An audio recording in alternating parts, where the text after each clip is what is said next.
Pilot এক্সামে engineering ড্রয়িংটা কিন্তু একটা এমন একটা সাবজেক্ট যেখান থেকে কিন্তু ম্যাক্সিমাম স্টুডেন্ট নাম্বার তুলতে পারে যদি তোমার ইঞ্জিনিয়ারিং সাবজেক্টে তুমি বোঝো।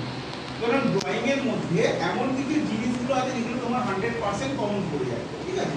সেই কমনের জায়গাটা আমাদেরকে করতে হবে। একটা ইঞ্জিনিয়ারিং ড্রয়িং মানে একটা ইঞ্জিনিয়ারকে আমার ড্রয়িং দিয়ে আমি ভাষা বোঝাবো, সেই ড্রয়িংটার কনসেপ্ট যদি থাকে। কারণ এনপিতে এবছরে যে ধরনের ড্রয়িংটা তোমাদের আসবে, মানে কোশ্চেনটা আসবে, সেই ইঞ্জিনিয়ারিং ড্রয়িং এর মধ্যে কিন্তু কোশ্চেনটাকে অনেকভাবে তোমাদের সাথে রিপ্রেজেন্ট করে পুরো উলট পালট পাবে। অ্যাজ পার তুমি যদি কোনো মার্কেট থেকে বই কিনে ড্রয়িং এর কোশ্চেন এমসিকিউ পড়ো, তাহলে সেখানে কিন্তু কমন পাওয়াটা প্রচুর চাপ আছে, ঠিক আছে? সুতরাং তোমাকে থিওরিটা বুঝতে হবে। যেরকম আমরা কালকে একটা জিনিস বুঝিয়েছিলাম, যে আমরা কালকে কি বলেছিলাম, যে এইখানে যে কাটিংটা আছে, এই যে কাটিংটা হচ্ছে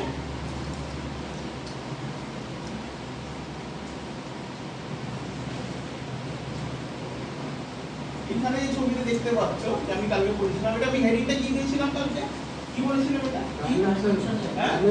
ডাইমেনশন লাইন, ঠিক আছে?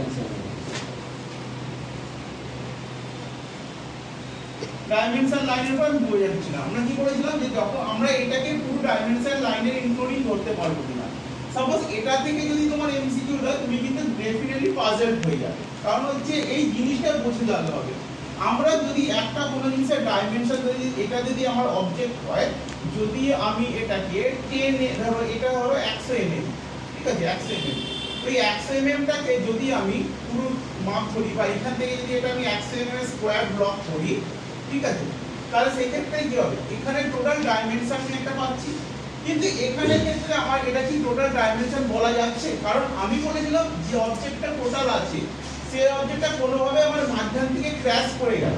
ক্র্যাশ করার পরে যে আমার টোটাল এই যে এরিয়াটা 100 mm, সেই 100 mm টা কিন্তু আমার ইনক্লুডিং এই ক্র্যাশ করা এরিয়াটা, যেটা এই ক্র্যাশ করা, ক্র্যাশের মধ্যে যদি কোনো পার্ট, যদি 0.1 mm 2 mm যদি কোনো অবজেক্ট আমার সেখান থেকে রিমুভ হয়ে যায়, তাহলে আমার এখানের মধ্যে যে গ্যাপটা আসবে আর এখানের মধ্যে যে গ্যাপটা আসবে, সেই গ্যাপটা কিন্তু আমার কোনোভাবেই মিলবে না। ধরো সেখানে 100 থেকে তখন কি হয়ে যাচ্ছে, -0.1, অথবা 100 থেকে -0.2, এরকম মাইনাস হয়ে যাচ্ছে, অথবা তার বেশি হতে পারে। কিন্তু আমি লিস্ট সবথেকে কম যেটা ধরছি সেটা হচ্ছে 0.1, ঠিক আছে? তাহলে সেক্ষেত্রে আমার এখানে ডাইমেনশন লাইনের পুরো গোটা জিনিসটা আসছে না। এইটা হচ্ছে থিওরি। এই যে এই কনসেপ্টটা যদি ক্লিয়ার থাকে, সাপোজ এর মধ্যে কোনো একজন এক্সামিনার কোশ্চেন করলো, আমরা যদি if the any object is broken its middle position we can get how to the total lines, ঠিক আছে? কিভাবে পাবো? তাহলে এখানে আমরা টোটাল লাইন পাচ্ছি কি পাচ্ছি না, অবজেক্ট পাচ্ছি না, তাহলে এটা হচ্ছে এমসিকিউ। তাহলে এই থিওরিগুলোকে তোমাকে বুঝতে হবে। সেম ব্যাপার ডাইমেনশন লাইন থেকে যেরকম থাকবে, সেরকম তোমার থাকছে লেটারিং থেকে থাকবে, প্রজেকশন থেকে থাকবে, তোমার ড্রয়িং ইনস্ট্রুমেন্টস এর উপর থাকবে, যেরকম পেপারের উপর, পেন্সিলের উপর 100% কোশ্চেন কমন থাকছে। তারপর অর্থোগ্রাফিক আইসোমেট্রিক ভিউ গুলো থাকছে। এবার এইটা ধরো কিছু জিনিস প্রথম থেকে হচ্ছে মিডিল পর্যন্ত বেসিক, এটা কিন্তু সবার আসবে। প্রথম জিনিস থেকে মিডিল পর্যন্ত বেসিক, একটা মেকানিক্যাল, ইলেকট্রিক্যাল, ইলেকট্রনিক্স সবার স্টুডেন্টের বেসিক থাকছে। কিছু পার্ট থেকে মাঝখান থেকে যারা ইলেকট্রিক্যাল আছে তাদের আলাদা আলাদা হয়ে যাচ্ছে, আর তোমাদের মেকানিক্যাল বা আদার আলাদা হচ্ছে। বাট ইলেকট্রিক্যালে যদি চলে যাও, সেখানে ইলেকট্রিক্যালের কোনগুলো হতে পারে, তোমাদের মধ্যে ইলেকট্রিক্যালের সাবজেক্ট কোনগুলো হতে পারে, আমি আগের দিন লিখিয়ে দিয়েছিলাম আগে।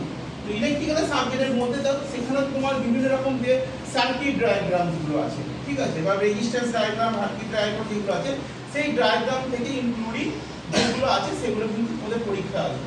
তার মানে বেসিক কিন্তু সবার জন্য। এবার এখানে ভাগ হয়ে যাবে ইলেকট্রিক্যাল, মেকানিক্যাল সেকশনটা আলাদা, ইলেকট্রনিক্সেরও কিন্তু সেই ভাগের মধ্যে আসবে ইলেকট্রিক্যাল, ইনক্লুডিং হয়েছে।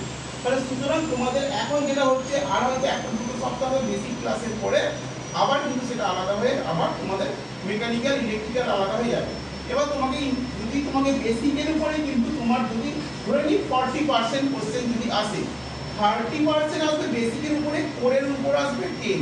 তার মানে কি 30% বেসিক মানে তোমার projection, orthographic, isometric view, plan, dimensioning, তোমার হচ্ছে লাইনস, অবজেক্ট, স্কেল, পেপারস, এইগুলো হচ্ছে বেসিক। এটার উপর 30% পড়ে চলে যাবে। কখন ভিউগুলো, তোমাকে যে ড্রয়িংয়ের জবটা দেওয়া হচ্ছে, সেই জবের top view, side view, front view, এইগুলো ভিউয়ের কাটিংগুলো, বা আমার যদি এই পজিশনের সামনের পজিশন থেকে ব্যাকে, সাপোজ ধরো এখানে একটা এটা 4 পজিশন, ঠিক আছে, ধরো এখানে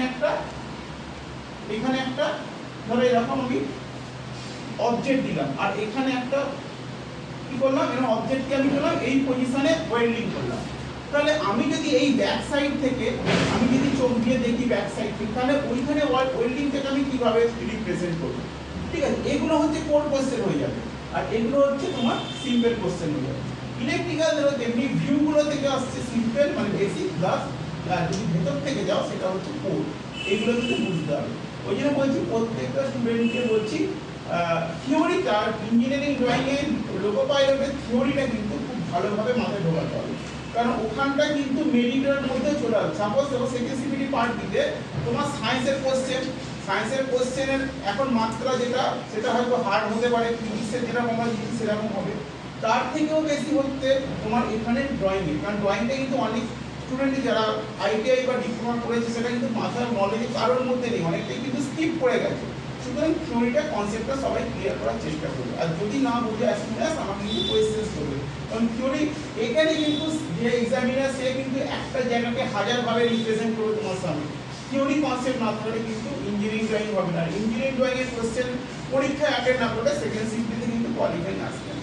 ঠিক আছে, এটা কিন্তু মাথায় রাখবে। ঠিক আছে, ক্লিয়ার হয়েছে? বুঝতে পারছো?